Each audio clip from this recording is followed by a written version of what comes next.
and welcome to Tools to Create a Better Life with myself, Glenyce Hughes. Thank you so much for being here. I am so incredibly grateful for each and every one of you. Tools to stop judging you. I could have called this show many things, and that was the one that really felt the funnest. Because how often do we judge ourselves? We judge situations, we judge other people, we judge, and it always turns back into us judging us. So, how this show was inspired was I made a post the other day on Facebook about receiving from all of the courses and classes and different things that maybe you've purchased in business sense. Doesn't mean you have to. This doesn't have to be just business related. It could be with anything. And there was a lot of people that either posted on it or private messaged me, and they were just so grateful because they hadn't really considered what they were doing with all of that judgment. So the way that I started out is I've been doing these Beyond What You Desire coaching, and I've called it a beta coaching. I've got, I think, 28 people so far. Now, by the time this goes out, it might be full. I'm maxing it at 30. So if you go to the page and there's no way to pay me, it just means we've maxed out at 30, and I will relaunch it when it's ready to go in the new year. And there might still be those 2 spots. So go and check it out if it's something you're interested in. Now, with those 28 people, most of them are choosing to work on their business. And what I've heard from so many of them is what I often hear from people in business is, I took that class, I took those classes, I read that book, I did this training, I bought these audios, and I shouldn't have, and I'm wrong, and I'm bad. Now, what I always suggest to people is that possibly, if you were willing to receive from it all of those things could contribute. And the example that I used was in my own life, was how, back in college, actually, back in 1992, I believe it was, I was in college. I was my background psychiatric nursing, and I was going through a really tough breakup. So I went and got some counseling. They offered counseling at the school, and the woman did something called guided imagery therapy. And I loved it. I loved it. Then fast forward in 2002, and I was starting my business.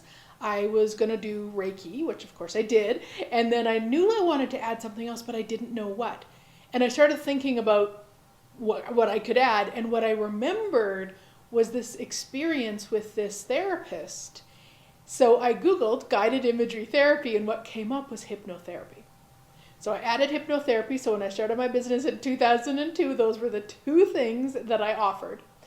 And then I started doing different things like meditation and other energy courses and all the things. And those all contributed.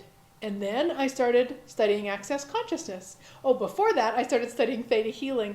And in there, like the theta wave is a brain wave. And so I started adding these binaural beats. I'm not saying that correctly, to meditations and to guided imagery and all of that, the hypnotherapy. Then access consciousness, where we do energy pulls. Now, mixing all of that together, I offer energetic exercises. If I thought to myself, I sure was wrong to have taken that hypnotherapy class, back in 2002. I sure was wrong to do all those guided meditations. I sure was wrong to do theta healing.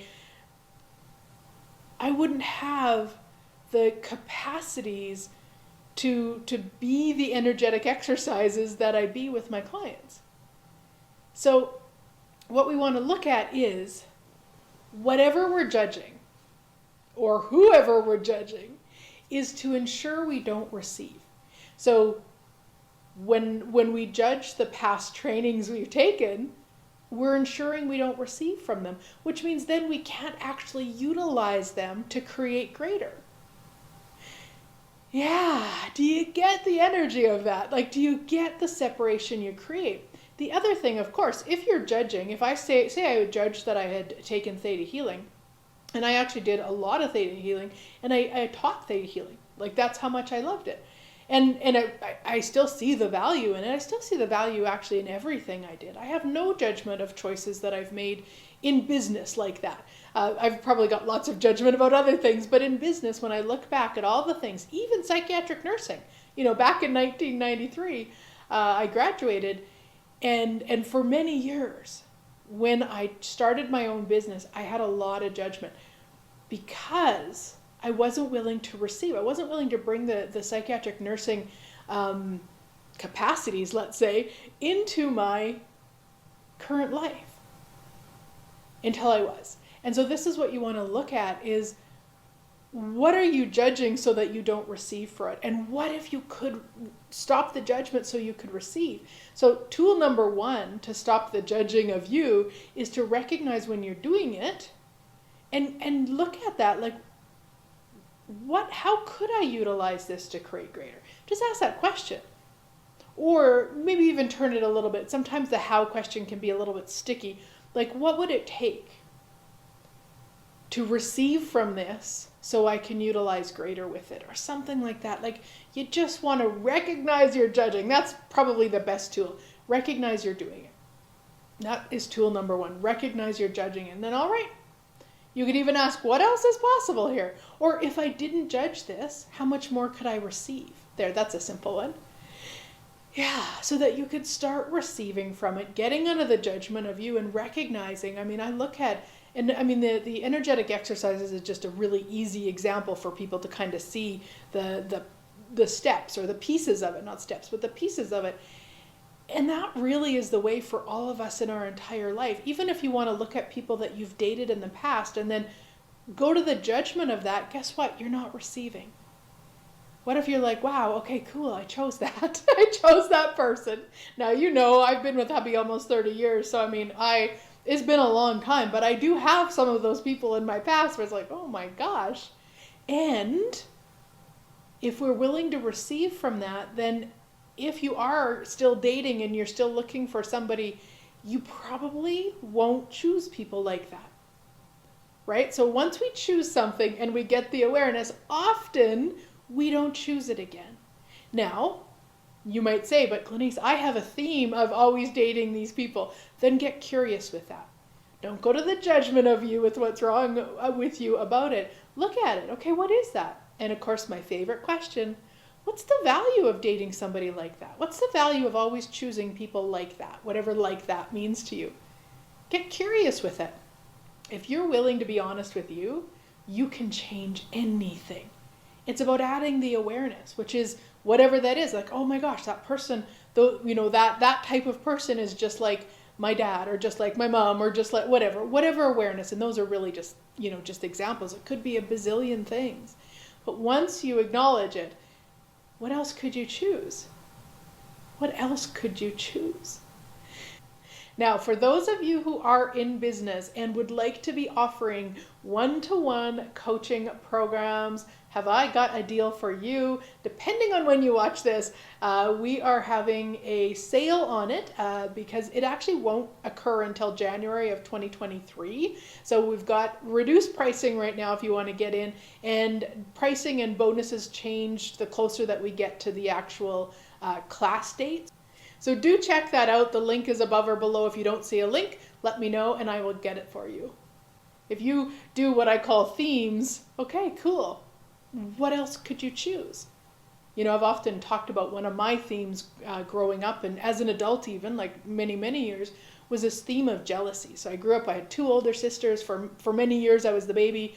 So lots of jealousy there about what they could do and I couldn't. And then suddenly 2 more came along when I was 9, and then lots of jealousy because they got the attention. I mean, there was so much, and then carried that on. So I've often referred to that as a theme in my life. And I'm so grateful because I don't have that energy come up anymore.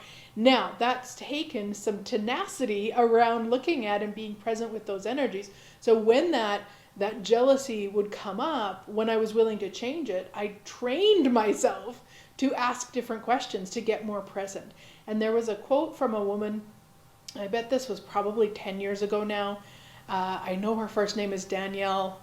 I just cannot ever remember her last name.